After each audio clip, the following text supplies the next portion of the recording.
வணக்கம் நண்பர்களே, நாம் அந்த பதிவில் என்ன பார்க்க போகிறோம் அப்படின்னா, இப்போ உங்கள்கிட்ட வந்து மெம்பர் ஐடி ரொம்ப ஜாஸ்தியாக இருக்குது. அதாவது நான் ஒரு 4-5 கம்பெனியில் வேலை பார்த்துருக்குறேன். ஸோ என்கிட்ட இபிஎஃப் மெம்பர் ஐடி நிறைய இருக்குது. இப்போ அதெல்லாம் என்னால் சால்வ் பண்ண முடியல. ஸோ அப்படிங்கிற பட்சத்தில் என்னால் பணம் எடுக்க முடியல. அப்போ நான் என்ன செய்யலாம் அப்படிங்கிறவங்களுக்கு தான் இந்த வீடியோ. ஸோ நீங்கள் நம்ம சேனலுக்கு இப்போ புதுசாக வரீங்கன்னா சேனலை சப்ஸ்கிரைப் பண்ணிக்கோங்க, கூடவே பெல் ஐக்கானையும் ப்ரெஸ் பண்ணுங்கள். ஸோ வாங்க நம்ம இப்போ வீடியோக்குள்ளே போகலாம். ஸோ இப்போது நீங்கள் கரண்ட்டாக ஒரு கம்பெனியில் வேலை பார்த்துட்டு இருக்கிறீங்க. ஆனால் அதுக்கு முன்னாடி நீங்கள் என்ன செஞ்சுருக்கீங்க, ஒரு 5 கம்பெனியில் வேலை பார்த்துருக்கீங்க. ஸோ உங்கள்கிட்ட 5 மெம்பர் ஐடி இருக்கும்.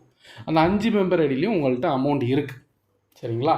ஆனால் நீங்கள் இப்போ அந்த அமௌண்ட்டை எடுக்கணும்னு நினச்சா உங்களால் என்ன செய்ய முடியாது, எடுக்க முடியாது. அந்த அக்கௌண்ட்டில் கிடக்கிற அமௌண்ட் அப்படியே கிடக்கும்.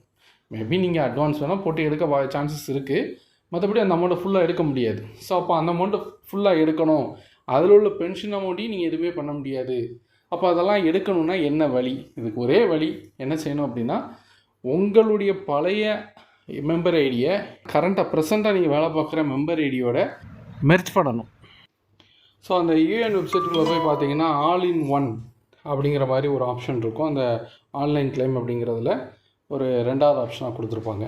ஸோ அதை நீங்கள் செலக்ட் பண்ணி என்ன செஞ்சுக்கலாம், உங்களுடைய பழைய ப்ரீவியஸ் மெம்பர் ஐடியில் உள்ள அமௌண்ட் எல்லாம் கரண்ட்டு மெம்பர் ஐடிக்கு, யூஏஎன் நம்பருக்கு உள்ள ஐடிக்கு ட்ரான்ஸ்ஃபர் பண்ணிக்கலாம். அப்படி ட்ரான்ஸ்ஃபர் பண்ணுறது மூலமாக உங்கள் பிஎஃப்பில் இருக்கக்கூடிய அமௌண்ட், அடுத்து உங்களுடைய பென்ஷன் அமௌண்ட் எல்லாமே என்ன ஆயிரும் அப்படின்னா ப்ரெசண்ட் ஐடிக்கு ட்ரான்ஸ்ஃபர் ஆகிடும். ஸோ இப்போ நீங்கள் என்ன செஞ்சுக்கலாம், நீங்கள் எப்போ க்ளோஸ் பண்ணி எடுக்கணும், இப்போ சப்போஸ் நீங்கள் வேலையை விட்டு போயிட்டீங்கன்னா நீங்கள் க்ளோஸ் பண்ணி எடுத்திங்கன்னா உங்களுடைய பிஎஃப் அமௌண்ட்டும் உங்களுக்கு கிடச்சிரும். உங்களுடைய பென்ஷன் அமௌண்ட்டும், அதாவது 10 இயர்ஸ்க்குள்ளே இருந்தால் நீங்கள் என்ன செஞ்சுக்கலாம், உங்களுடைய பென்ஷன் அமௌண்ட்டும் வித்ட்ரா பண்ணி எடுத்துக்கலாம். ப்ரெசென்ட்டில் உள்ளது மட்டும் இல்லை, இதுக்கு முன்னாடி நீங்கள் வேலை பார்த்தீங்களா மெம்பர் ஐடியில் பணம் இருக்கும் இல்லையா, பிஎஃப் அமௌண்ட்டும் சரி பென்ஷன் அமௌண்ட்டும் சரி, அதுவும் சேர்ந்தே உங்களுக்கு என்ன செஞ்சிடும், இந்த ப்ரெசண்ட் கிளைமோடையே வந்துடும். ஸோ இது வந்து ரொம்ப இம்பார்ட்டண்ட்.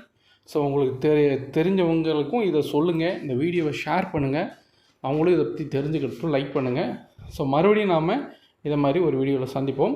நன்றி, வணக்கம்.